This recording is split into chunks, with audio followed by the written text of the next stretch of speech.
고린도후서 3장 12절부터 18절까지 말씀을 제가 봉독해 올립니다. 말씀 봉독 끝나면 아멘으로 화답하실 수 있기를 바랍니다. 제가 읽겠습니다. 우리가 이 같은 소망이 있으므로 담대히 말하노니 우리는 모세가 이스라엘 자손들에게 장차 없어질 것의 결국을 주목하지 못하게 하려고 수건을 그 얼굴에 쓴 것 같이 아니하노라. 그러나 그들의 마음이 완고하여 오늘까지도 구약을 읽을 때에 그 수건이 벗겨지지 아니하고 있으니 그 수건은 그리스도 안에서 없어질 것이라. 오늘까지 모세의 글을 읽을 때에 수건이 그 마음을 덮었도다. 그러나 언제든지 주께로 돌아가면 그 수건이 벗겨지리라. 주는 영이시니 주의 영이 계신 곳에는 자유가 있느니라. 우리가 다 수건을 벗은 얼굴로 거울을 보는 것 같이 주의 영광을 보매 그와 같이 영상으로 변화하여 영광에서 영광에 이르니 곧 주의 영으로 말미암음이니라. 아멘. 하나님은 우리의 피난처 되시고 기도하는 마음으로 찬양하겠습니다.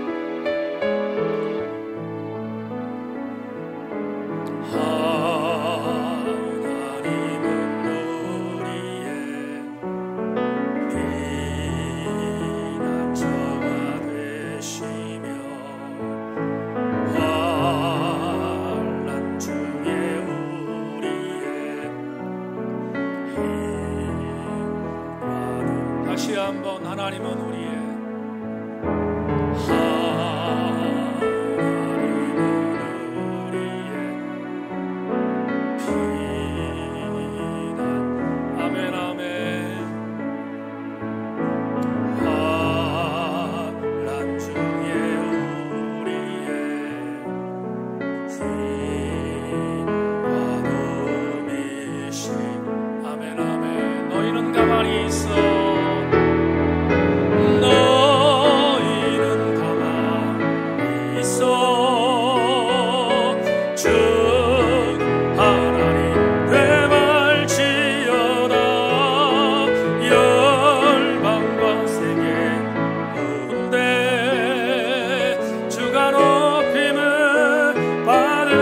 사랑합니다 내 아버지 사랑합니다 내 아버지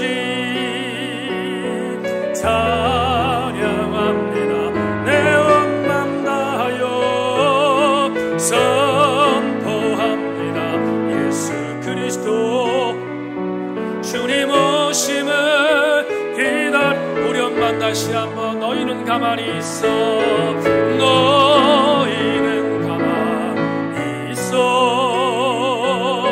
주가 하나님 되말지어다 열방과 세계 군대 주가 높임을 받은 고백합니다. 사랑합니다 내 아버지 사랑합니다 내 아버지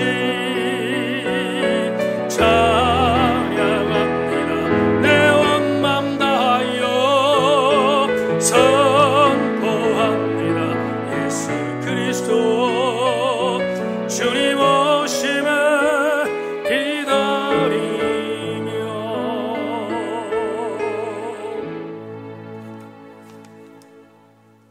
말씀을 들을 때 예수 그리스도에게 집중하는 시간이 되게 하여 주시기를 원합니다. 한심령도 집중력 잃지 않도록 주님이 불꽃 같은 눈동자로 사로잡아 주시옵소서. 말씀의 은혜를 함께 나누는 시간 전하는 저도 부족한 종과 더불어 말씀을 듣는 성도들도 은혜 받는 시간 되게 하여 주옵소서. 예수 그리스도의 이름으로 기도하옵나이다. 아멘. 고린도후서 14번째 말씀 강의 제목은 너울을 걷어내자, 이런 제목으로 말씀의 은혜를 나누겠습니다. 은혜의 시간 되기를 주의 이름으로 축원합니다. 글을 하나 제가 읽겠습니다. 한 성공한 사업가가 있었습니다. 그와 아들은 미술 애호가였습니다. 둘은 함께 세계 여행을 하면서 피카소, 반 고흐, 모네와 같은 유명한 화가들의 작품을 수집했습니다. 둘의 수집품은 10억 달러 가치를 넘어섰습니다.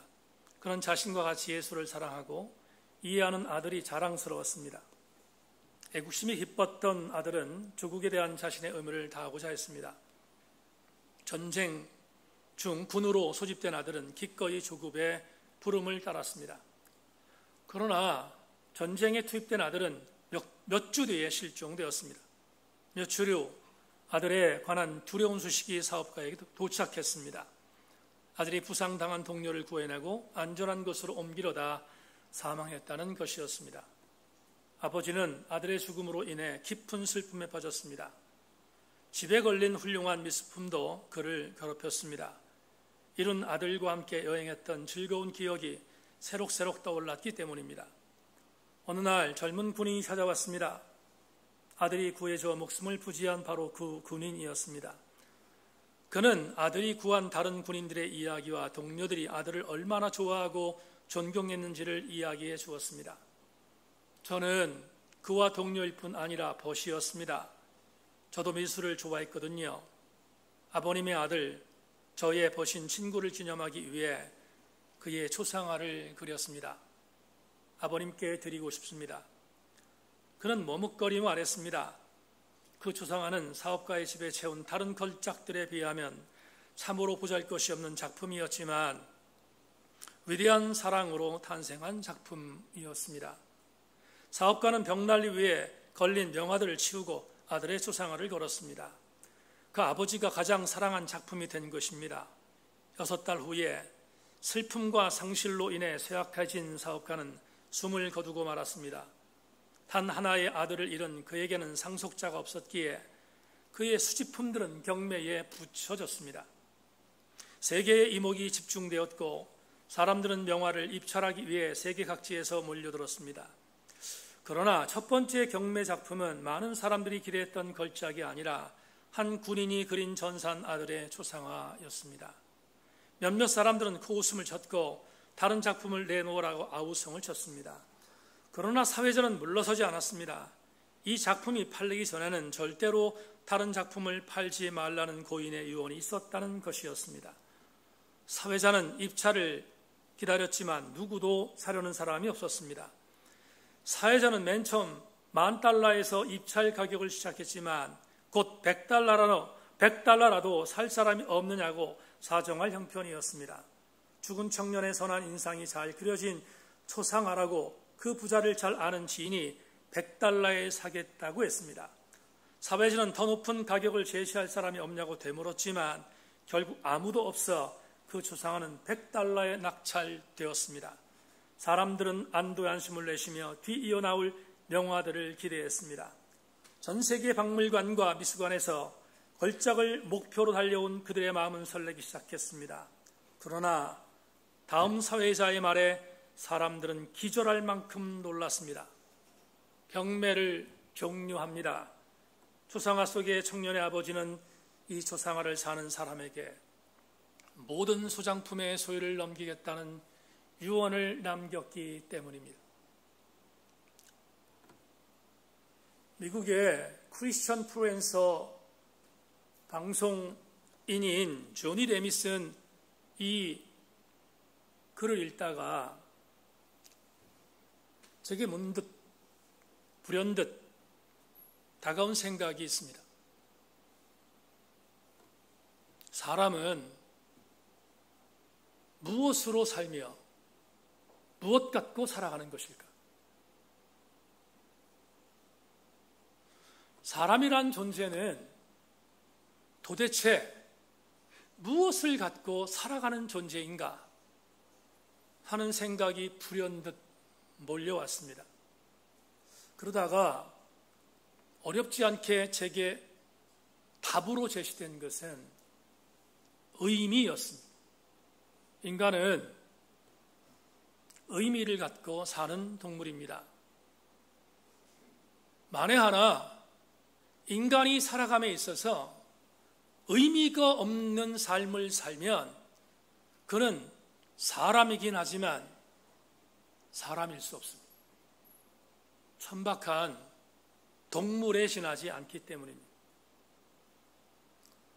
오늘 제가 목양터 이야기 마당에 조지 페리 플로이드의 글을 하나 올렸습니다. 8분 46초 동안 흑인이라는 이유 때문에 숨을 쉬지 못하고 죽어간 우리의 형제 조지 페리 플로이드를 전 세계 사람들이 추모하고 있습니다.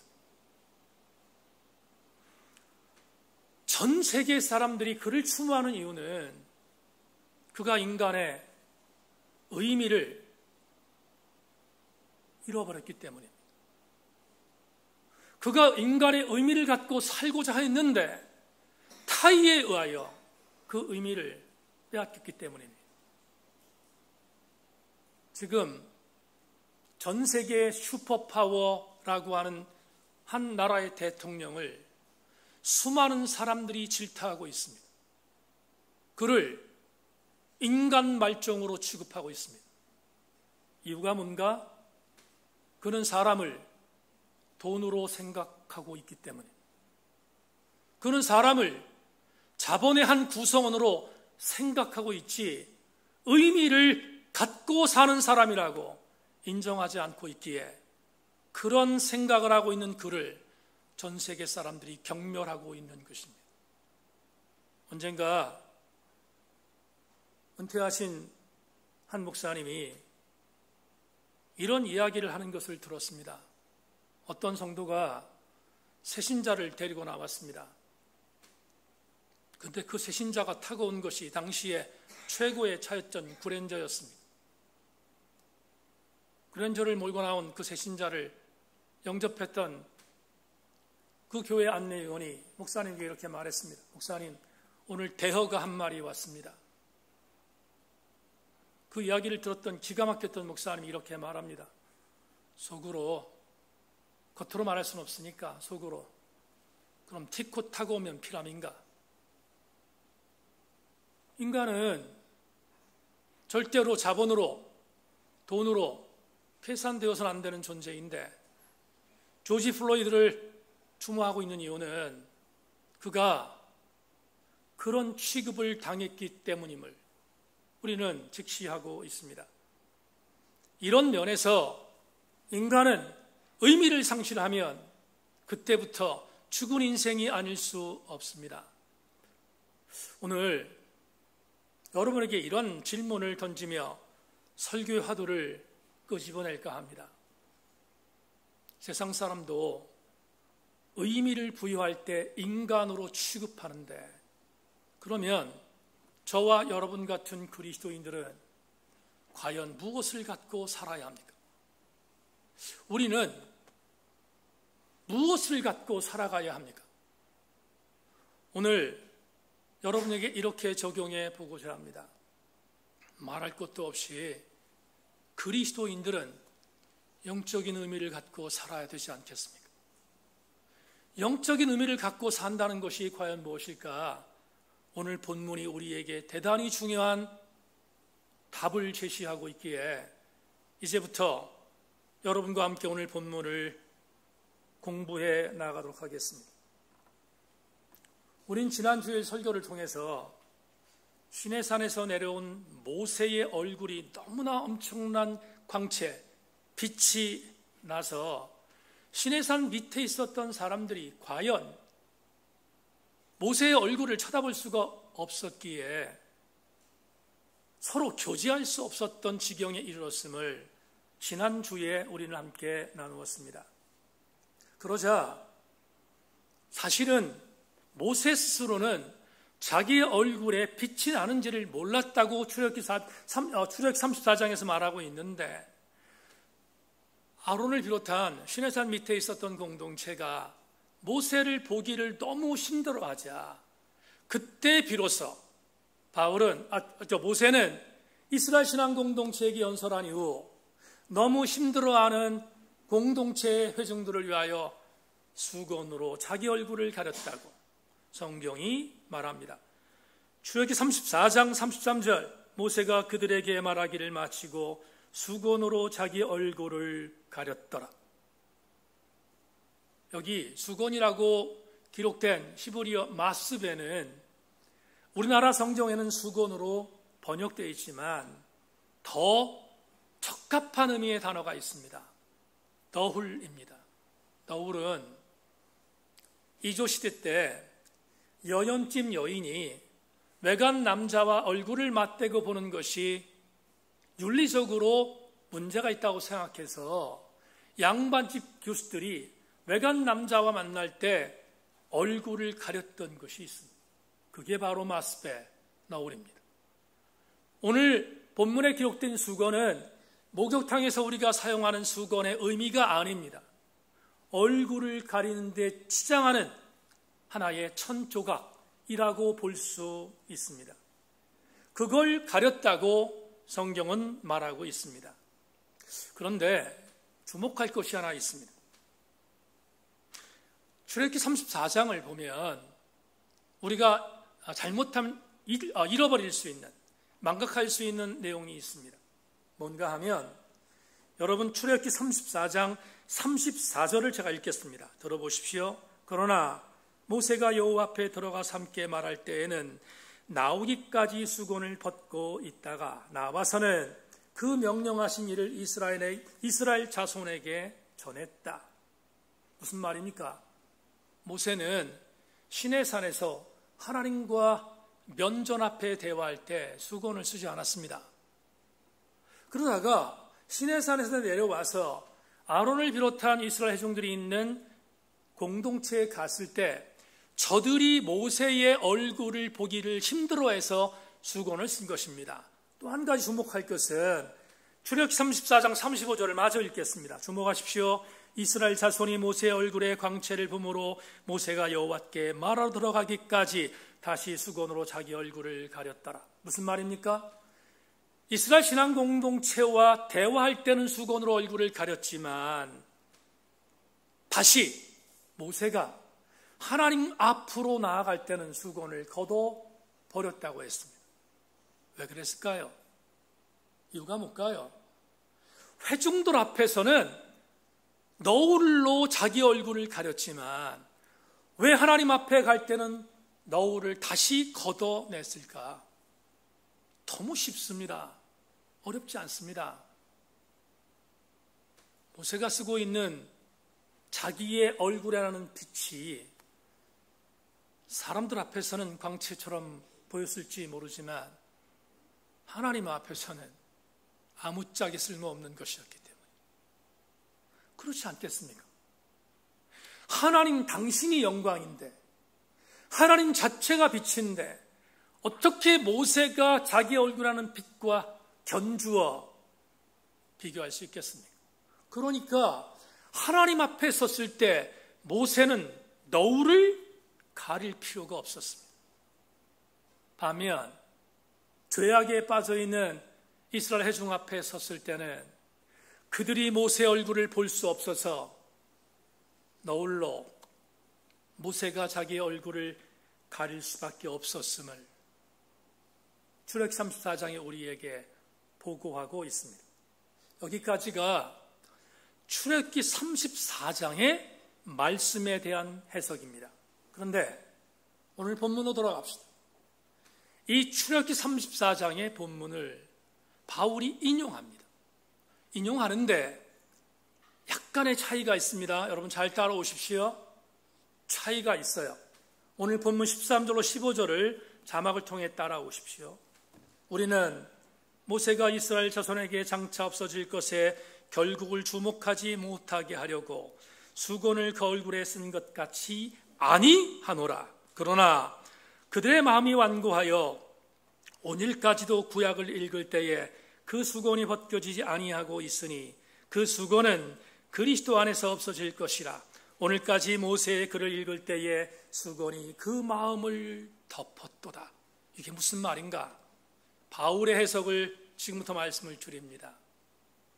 바울은 출애굽기 34장에 있었던 수건 사건을 인용하면서 지금 이 편지를 유대 율법적 그리스도인들, 바울의 사도권을 방해하고 있는 율법에 관심을 갖고 있는 유대율법적 그리스도인들 향하여 이 말을 했습니다.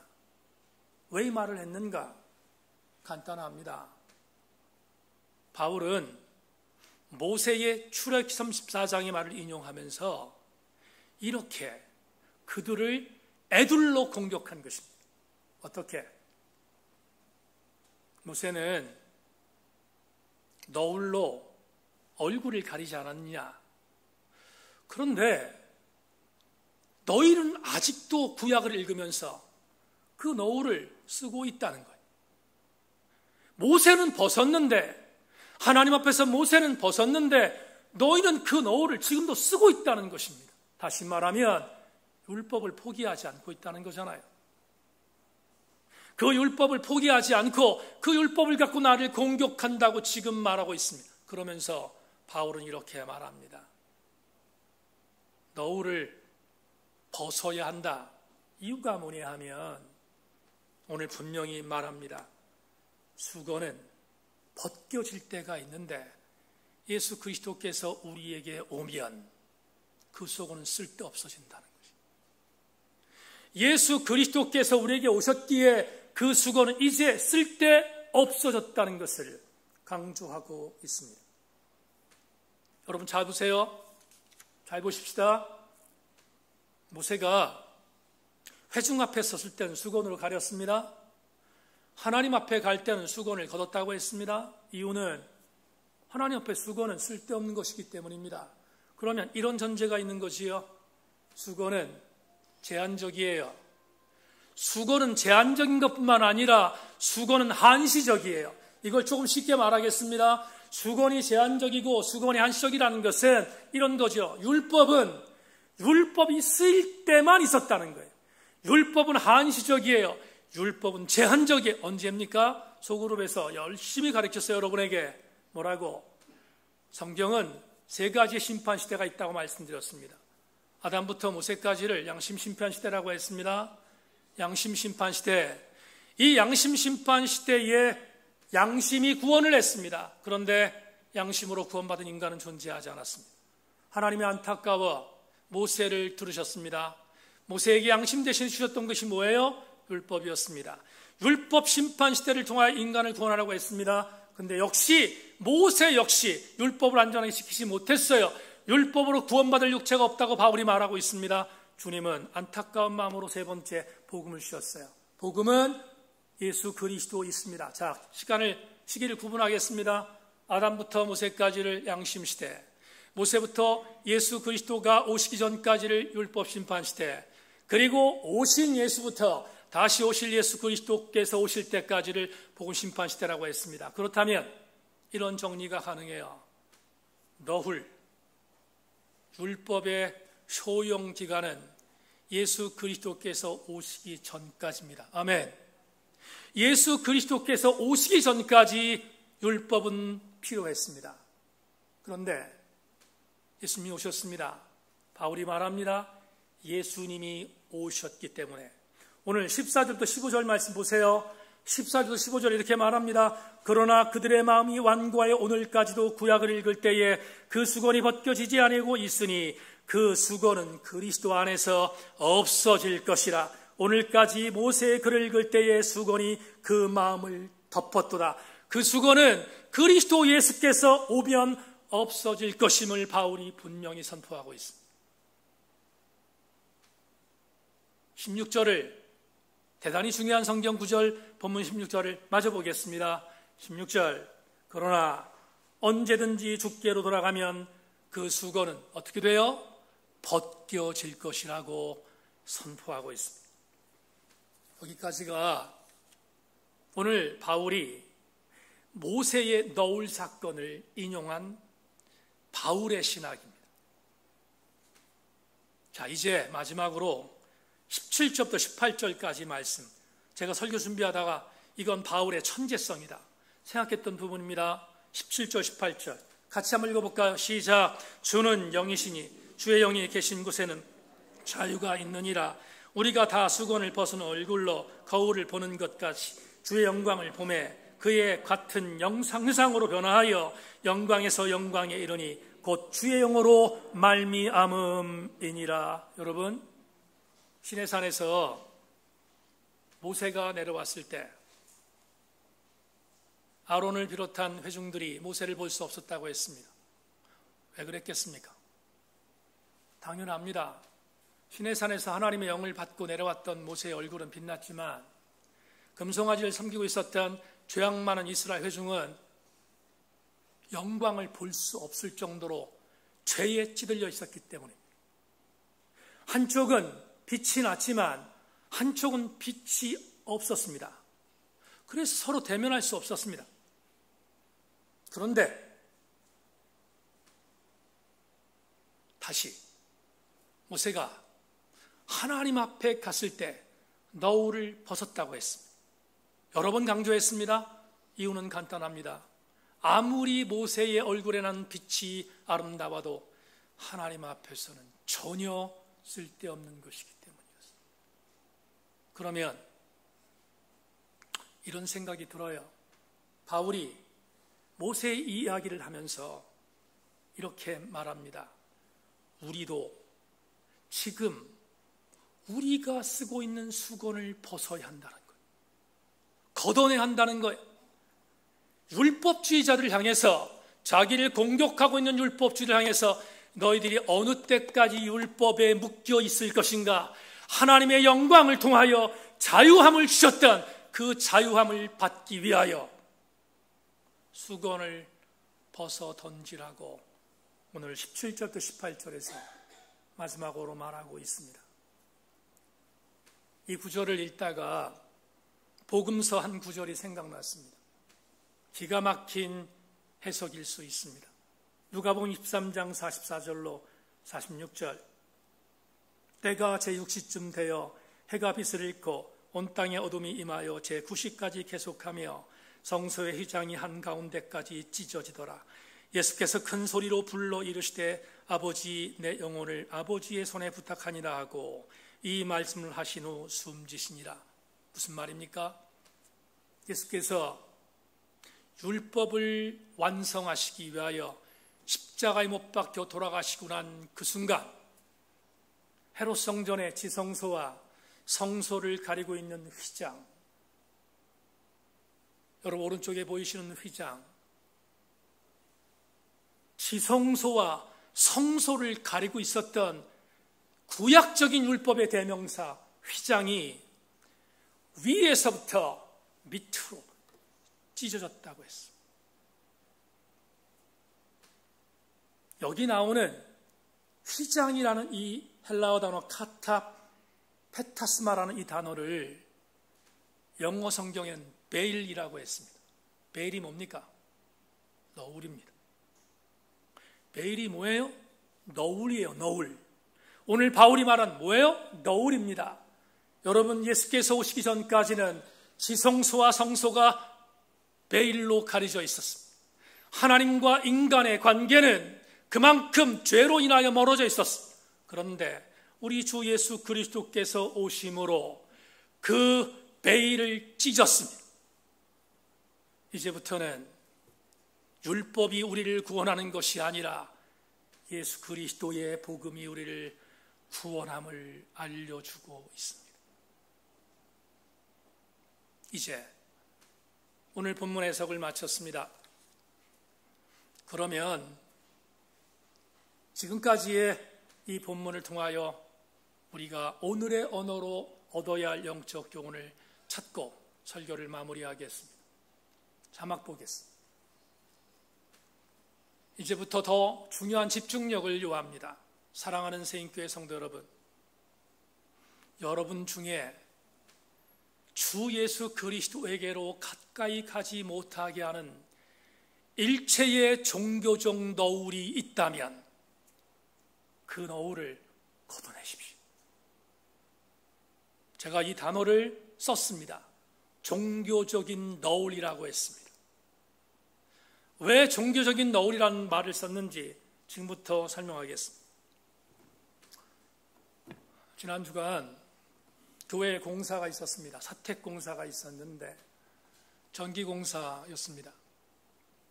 우리 교회가 2012년에 우리 이곳으로 건축을 하고 왔으니까 우리 교회 건물이 이제 8년이 된 것입니다. 8년 된 건물은 여러분 오래된 건물이 아니잖아요. 그런데 교회를 건축하고 나서 몇 해부터 사택에 문제가 생겼습니다. 그 문제는 다른 게 아니라 전기 문제였습니다. 전기를 의뢰했던 하청업체 전기에 이번에 깨달았는데 여러 가지 부분에 있어서 성실하지 못했던 그 내용을 발견했습니다. 물론 치명적인 잘못은 우리가 있지만 무슨 말인가 하면 자꾸만 사택에 누전이 걸리는 것입니다. 누전 차단기가 떨어지는데 심각하게 떨어졌습니다. 지금 배전판에 사택에 전기의 배전이 6개 갈래로 나와 있는데 4개가 떨어지는 거예요. 그러면 이건 보통 심각한 문제가 아니잖아요. 누전의 가장 치명적인 것은 그냥 놔두면 화재가 발생하는 거잖아요. 그래서 많이 힘들었습니다. 그런데 더 이상은 묵과하면 안 되겠다 생각을 하고 그리고 전기업체에 의뢰했습니다. 전기의 엔지니어들이 전기공사 중에 가장 어려워하는 것이 누전공사라는 이야기를 들었습니다. 저도 걱정했습니다. 왜냐하면 혹시나 사택의 전기선들이 지붕 천장을 뚫고 나가서 그 천장에 만약에 되어 있는 게 누전이 되면 천정을 다 뜯어내야 되기 때문에 얼마나 많이 힘든 일입니까? 굉장히 많이 염려했습니다. 우리 교회 안수 집사님 아는 지인을 통하여 소개받은 전기업체 엔지니어들이 고치기 위해서 지난 주간 사택을 방문했습니다. 제가 계산했는데 정말 걱정 많이 했는데 2시간 만에 고쳤습니다. 어떻게 이렇게 엄청난 일을 빨리 했을까? 여러분, 우리 교회 건축할 때 기억을 하실 거예요. 화산동에 있는 예배당에서 이곳으로 올 때 빨리 나와야 하는 이유 때문에 어쩔 수 없이 겨울공사했습니다. 제 임기형 안에 또 다른 건축을 하게 될지 모르겠지만 만에 하나 또 한 번 건축하면 하늘이 두 쪽이나도 겨울공사는 안 할 것입니다. 이번 전기 누전의 가장 치명타는 겨울공사의 폐해였습니다. 아시는 것처럼 충분히 양생을 하고 충분히 마른 뒤에 모든 것들이 진행되어야 하는데 공기의 시급성 때문에 마르지 않은 벽에 전기선을 집어넣은 것이 사달이었습니다. 엔지니어들이 와서 누전을 찾는데 누전의 진원지가 어디인 거를 30분 만에 찾았습니다. 그들이 갖고 있는 기술적인 노하우를 통하여 30분 만에 찾았습니다. 그리고 그 찾은 것을 바꾸는 데 들어간 시간이 1시간 반. 그러니까 정확히 2시간 만에 누전 공사를 완료했습니다. 누전이 된 것이 어딘가를 보니 벽에 있는 콘센트 지역이었는데 그 콘센트를 끄집어내는 것들 대단히 그들만이 갖고 있는 노하우로 끄집어냈습니다. 전기선을 끄집어내서 엔지니어가 저에게 부어줬습니다. 목사님, 이러니 누전이 안 되겠습니까? 전기선이 습기에 노출돼서 완전히 폭발 직전이었습니다. 그리고 그 누전되는 선을 교체하고 새로운 규격의 전기선으로 바꾸는 데 들어간 시간이 1시간 반이라고 했습니다. 2시간 만에 완료했습니다. 완료하는 것을 본 뒤에 제가 엄청나게 배웠습니다. 뭔지 아십니까? 2시간 만에 염려했던 전기누전 공사를 완료할 수 있었던 것은 그들이 갖고 있는 전문적인 기술력이라는 단어를 썼습니다. 제가 바꾸겠습니다. 그리스도인들에게서 전문적인 기술력은 영역입니다. 영역이 없으면 문제를 해결할 수 없습니다. 영역이 없으면 내 영적 상태를 발견할 수 없습니다. 영역은 주님께 집중하는 능력입니다. 주님께 집중하는 능력을 갖기 위해서는 영역이 있어야 합니다. 그런데 그 영역은 그냥 주어지지 않습니다. 그 영역은 반드시 조건이 필요합니다. 그 영역은 주께로 가까이 가는 일체의 영적 상황을 방해하는 종교적인 너울을 걷어내야 합니다. 종교적인 너울을 걷어나지 않는 한 우리는 영적인 집중력을 발휘할 수 없으며 그 영역을 발휘하여 주님께 가까이 갈 수 없다는 사실을 정기공사를 통하여 깨달았습니다. 마지막으로 그렇다면 주님께 가까이 가는 영적 집중력, 영역은 과연 무엇일까? 그것을 방해하는 것은 과연 무엇일까? 진단하고 기도하겠습니다.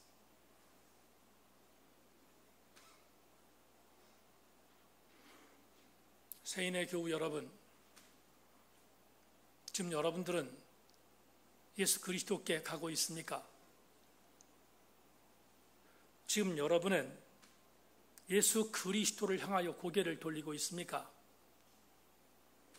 지금 여러분들은 사회적 거리두기를 하고 있지만 주님과는 얼마나 거리 간격을 두고 있습니까?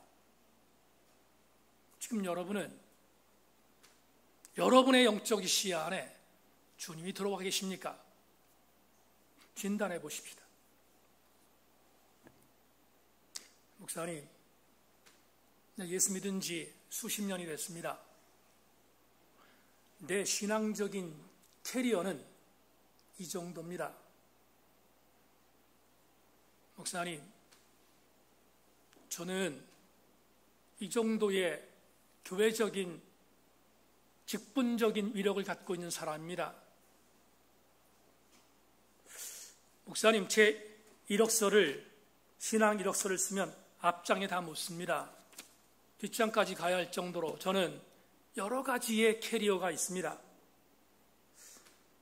오늘 일부 예배에 김초 전사님과 이원 전사가 함께 예배를 드려서 말했는데, 신학하고 있는 전사님들, 신학을 공부를 마친 전사님들 마음속에, 목사님, 이래봬도 제가 목회학 석사 과정을 마쳤어요.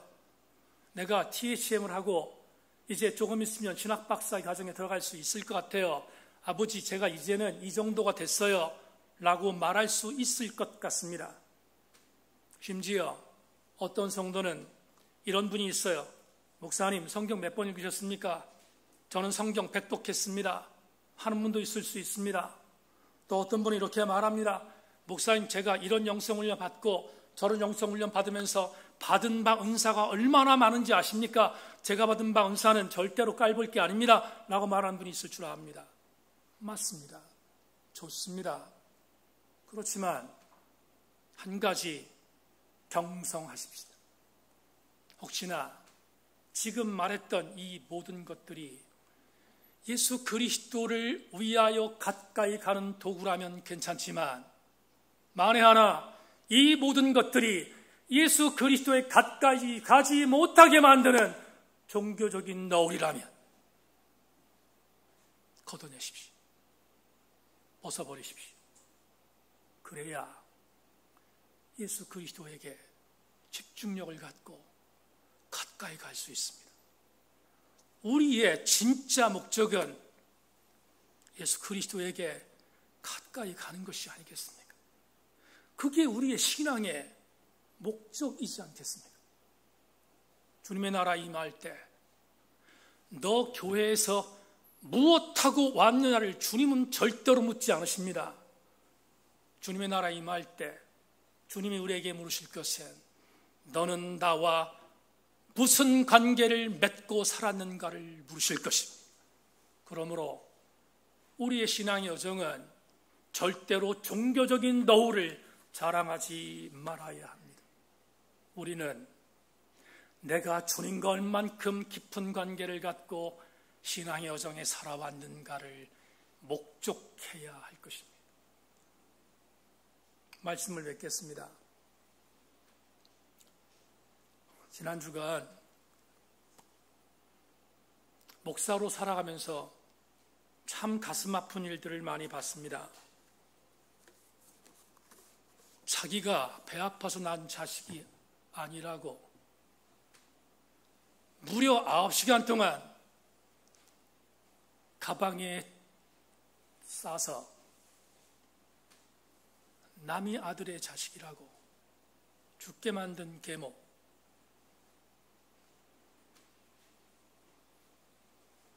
목에 개주를 만들어서 학대하여 그 학대를 피하여 4층에서 죽기를 각오하고 탈출했던 우리의 아이들, 단순히 피부가 검다고 하여 물리력을 갖고 있는 백인들에 의하여 8분 46초 동안 숨을 쉬지 못했던 우리의 형제, 그들을 바라보면서 마음이 참 아팠습니다. 오늘 정승조 집사님 기도한 것처럼 정말 죽기를 각오하고 코로나19 사태에 슬기롭게 지혜롭게 난국을 헤치기 위하여 현장에 수고하는 우리의 간호사들과 우리의 의사들과 그리고 질병본부에 있는 관계자들과 수많은 우리의 이웃들 중에 더위에 지쳐서 쓰러지는 사람이 있다는 뉴스도 들었습니다. 그들을 보며 안타까워하는 이유는 우리는 인간이기 때문에, 의미를 갖고 살아가는 인간이기 때문입니다. 그런데 한 가지만 더 우리 교우들과 나누고 싶습니다. 여러분은 더한 스텝으로 올라가야 합니다. 왜냐하면 여러분은 그리스도인이기에 영적 의미까지 담아야 합니다.